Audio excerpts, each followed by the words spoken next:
All right, guys, Killers of the Flower Moon isn't a Western, at least not in the way you think. So let's completely contradict last video and call it a day. But yeah, Martin Scorsese is putting his unique spin on a beloved genre. So once again, we talked about this movie on our last video. Be sure to check that out. That's where we talked about plot details, the incredible cast of De Niro and DiCaprio, Lily Gladstone, who plays the love interest of DiCaprio, as well as Killers of the Flower Moon being Scorsese's first ever Western. Once again, completely contradicting today's topic. But today, we're going to use another article from Collider here. Today, we're going to talk about Flower Moon not being a Western. This comes from a comment from Lily Gladstone. But before we get into all that, please like this video, subscribe to the channel so you don't miss more vids like this on gangsta movies and television. This will be an ongoing series here in the channel. Again, gangster movies, TV shows, mob news, mob history, all things organized crime. If it is organized, if it is crime, we're going to talk about it. Following this article here, first we're going to talk a bit about the Western genre itself and how Scorsese's career kind of fits into that. And then we're going to talk about Lily Gladstone's comments here regarding whether or not Flower Moon actually falls under the Western umbrella. Again, we talked about this last video, but it's worth mentioning real quick. This movie does come out in October. It will be theatrical. A lot of anticipation for it. So yes, the anticipation of Killers of the Flower Moon soars with each passing day. So this is a good line. The director is ingrained into film culture unlike anyone else, thanks to his devout advocacy for cinema as an art form and controversial comments on populist franchise entertainment as Marvel comments, which are funny. There is plenty to be excited about, but here it is. The most notable point is the fact that the director appears to be engaging in one of the most classic genres in Hollywood, one that was quite formative for him as an artist, and that is the Western. So apparently the Western was formative for Scorsese. So a quick plot outline, and this is also for the movie too, details a harrowing tale of a mysterious string of murders of Osage tribe members in Oklahoma in the 1920s after oil is discovered in the area, which spawns an investigation by the FBI. But here we go. So given the story's context around capitalism, criminal injustice, the dawn of the FBI, and America's deeply problematic relationship with Native Americans and other indigenous people, the film was naturally set up to be another masterful portrait of dark roots of America and humanity for Scorsese. So this is the Western stuff here, right? So in classic Western form, you have capitalism, you have criminal injustice, you have this open frontier, you have a perfect storm of industrialism meets expansionism. So as America is expanding, you also have the rise of technology. So when you see steampunk, the books of the time, the steampunk era, late 19th century, the American version is essentially railroad monsters that had, you know, the railroad ties on them and the rivets and the big giant spider from Wild Wild West that was supposed to be in Superman Lives, the Kevin Smith idea.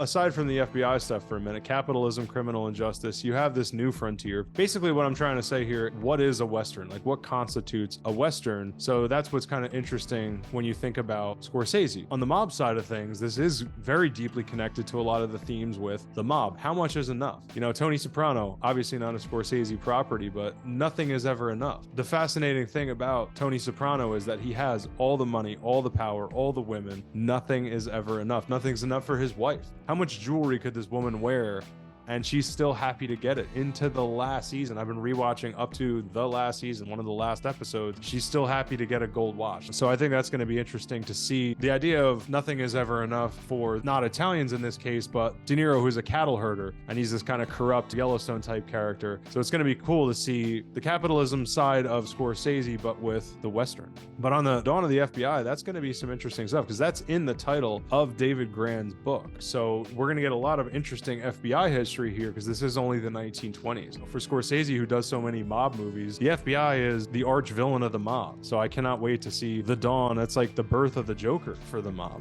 Again, I know this is not a mob story, but even in the Western context, interesting nonetheless. You know, and then crucial to what we're talking about today, America's deeply problematic relationship with Native Americans and other indigenous people, the film was naturally set up to be another masterful portrait of the dark roots of America and humanity for Scorsese. Yeah, so you can see with all the drama and action of gangs in New York, the tension of a native population, although it wasn't Native American, they were white natives of New York. Still, that tension of the Irish immigrants and the white natives here with the Western side of it's going to be really cool to see. Again, dark roots of America. For Scorsese, one of our greatest American filmmakers, it's cool to be getting his historical side of things, not just the mob, but also deeper into other American history besides just the mob, but also in a completely different location, literally the West, not the East Coast, not New York, New Jersey.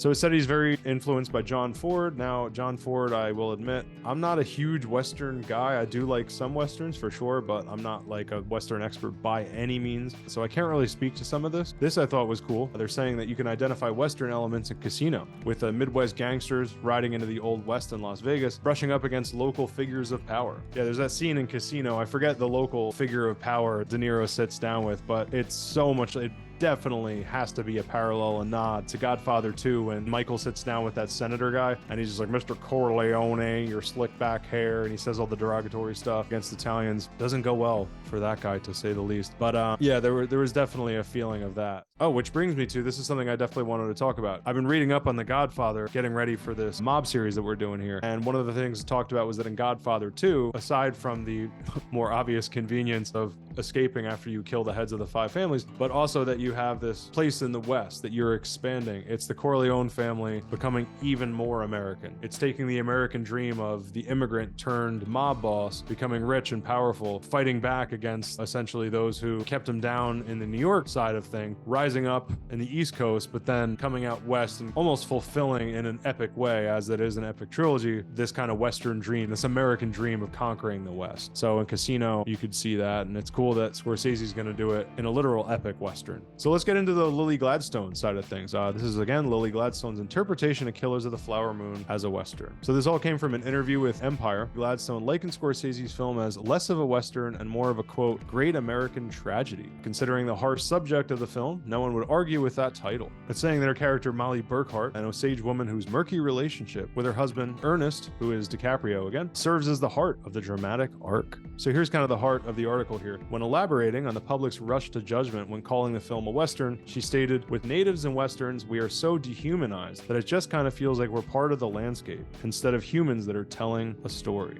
Goes on to give her background. Gladstone, who grew up in the Blackfeet Reservation in northwestern Montana and is of indigenous descent, raises insightful awareness on the film's thoughtful and collaborative relationship with the Native American community. Her comments suggest that the film ceases to be an empty genre exercise for Scorsese. Instead, he is a shining light on a marginalized group of people in a setting that has historically enforced stereotypes. From early reviews and production notes, the film is confrontational toward an ugly moment in American history and is uninterested in the mythology of the new frontier.